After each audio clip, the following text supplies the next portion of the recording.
Despite the trend in recent years towards e-books, independent bookshops are popping up all across the country.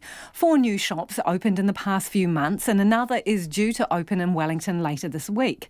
Harry Locke's been reading up on why it's such a good time to be in the book biz. How Wellington's newest bookshop, Good Books, came to be is a story in of itself. It started with a joke on Twitter after the long-running Marsden books in Kaharori went up for sale in July. Janie just put a joke on Twitter and said, will someone buy it for me? And I suddenly thought, God, I had all these sort of ideas about promoting New Zealand literature and kind of just, having writers' residences and just supporting the, Wellington particular's literary community. And I thought, well, what better place to do that than a bookshop? Catherine Robertson is the co-director of Good Books, as well as being a best-selling author. Although she and her business partner, fellow author Jane Arthur, were unsuccessful in their bid for Marsden books, by that point the idea was already fully formed. I remembered that this space in Jessie Street was coming free, and I rang immediately and I ran down. I ran from Victoria University down here to pin the potential landlords against the wall and say, will you release this space? And they said, of course. Good Books is the 3rd bookshop to open in Wellington in the past 2 years, and the 4th to have opened in the last month across the country. Appetite for books seems to be growing. If you can't travel, you've got travel books, and if you want to be, having people at home, you've got cookery books and things like that, and you've got escapist books and fantasy and stories, or you've got political books where you can try and understand what on earth is going on in this world. The start of the pandemic and the looming economic crisis would have triggered some nasty memories for booksellers. The global financial crisis brought on a tough few years, coinciding with the rise of Amazon and the emergence of e-books.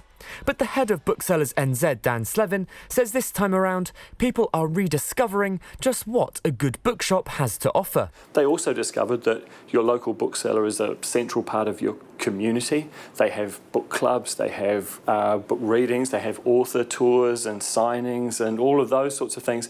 And so people are rediscovering the customer service you get from a local independent bookseller. While Good Books is the new kid on the block in Wellington, that's not going to last for long. Jackson Newland and Carolyn DiCarlo have spent the past 6 years running Food Court, a poetry reading collective.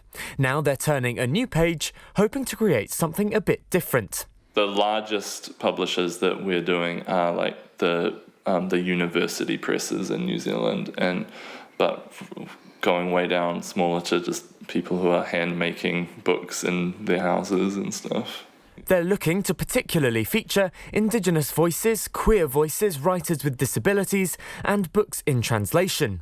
While they're located close to a number of other booksellers, that's not creating any tension. We all support each other, and we haven't opened yet, so I don't know, but the vibe seems to be that we're all going to be supporting each other rather than thinking about it as some sort of book competition. While a pandemic may seem a strange time to begin a new venture, data from Nielsen Bookscan shows booksellers are recovering well out of the lockdown. Since the end of May, book sales are week on week stronger than last year. And while sales for the entire year are still down by 7% on 2019, that's not bad, considering all that's happened this year. And with such a tumultuous opening to the tale that has been 2020, booksellers will be hoping Christmas will bring with it a happy ending. For Checkpoint, Harry Locke.